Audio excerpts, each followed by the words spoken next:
I want to begin by remembering those in Uvalde,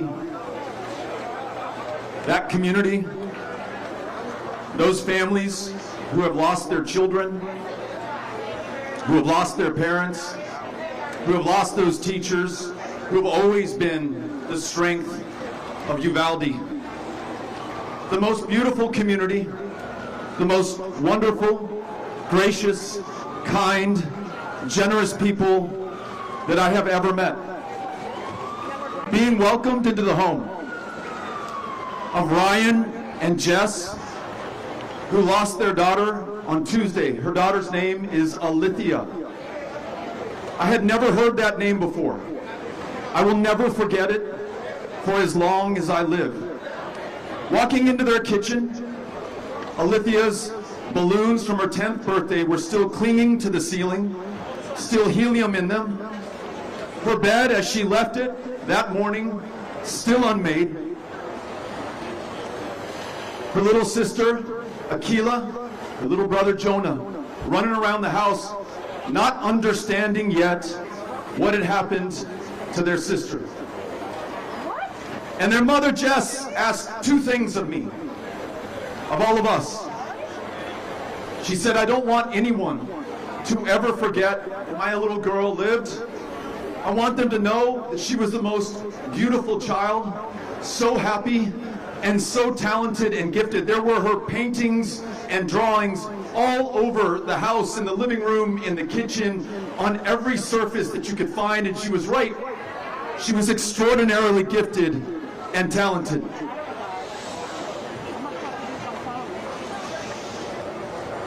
I want you to remember Alithia. I want Jess and Ryan and that family to know that their child will always live with us for as long as we live.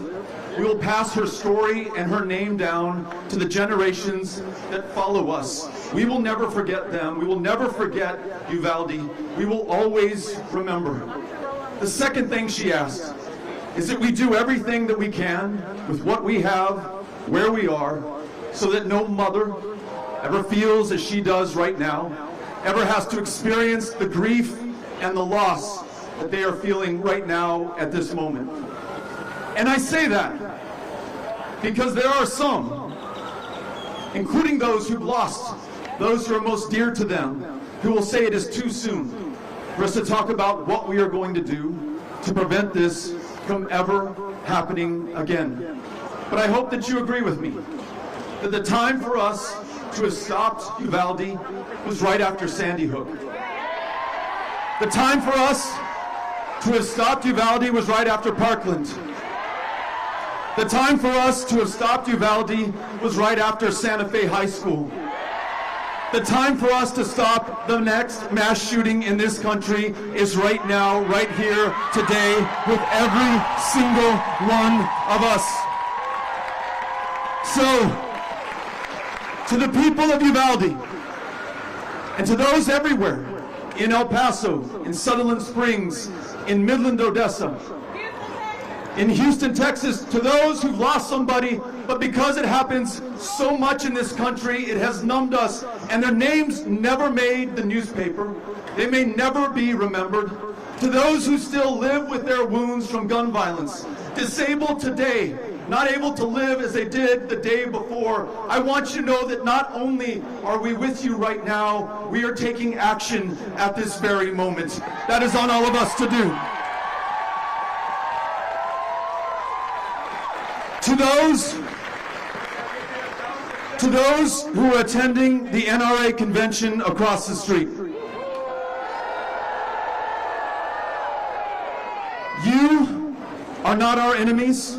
We are not yours. We extend our hand open and unarmed in a gesture of peace and fellowship to welcome you to join us to make sure that this no longer happens in this country. But the time for you to respond and to join us is now. We cannot wait any longer for you. Those who will be the victims of the next mass shooting, unless we act, are counting on us at this moment. So please join us now or be left behind. to the leadership of the NRA, and to those politicians that you have purchased, to those men and women in positions of power who care more about your power than using that power to save the lives of those that you are supposed to serve. If you have done anything good, it is the fact that you have brought us here together and that we are committing ourselves to act. We will defeat you and we will overcome you and we will leave you behind.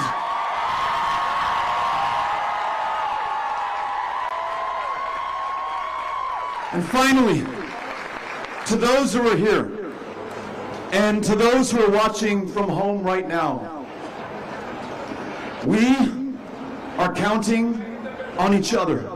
Our kids are counting on us. Our descendants are looking back on this moment from the future to see if we are going to stand and fight for them or leave them to be slaughtered. We cannot be found wanting. There are rituals on the other side of this, press conferences where they blame everyone and everything but those who are responsible for the carnage that we see in our communities, offering thoughts and prayers, but never a word of action. But let us acknowledge that we have our own rituals right here among us. Too many have chosen comfort over confrontation. Too many are satisfied with themselves and those who think like them instead of engaging with those they've never met before who may come to a different conclusion on this issue.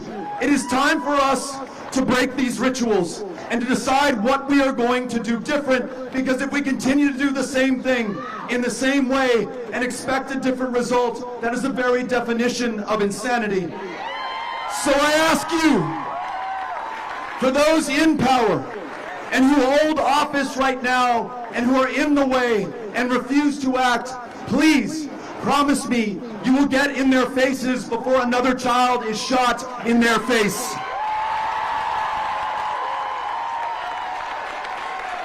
Join me in getting after it and going out there and meeting the voters who will decide the outcome of this election in the most suppressed and voter-intimidated state in the Union, where so many people have been drawn out of our democracy. We've got to be on their doors and invite them into this next election, because the lives of our kids are literally on the ballot. Let us commit ourselves right now to doing the hardest things that we can think of, because nothing about this will be easy. And we want to make sure that no parent goes through the hardest thing that any of us could possibly experience, what those parents are going through in Uvalde right now. But also know this: action is the antidote to despair. It is the key to victory, and it is necessary if we are ever to overcome this. Are you willing to act? Keep the faith, keep up the fight, and let us always do this together. Thank you. Thank you, Beto. Make way, make way, make way.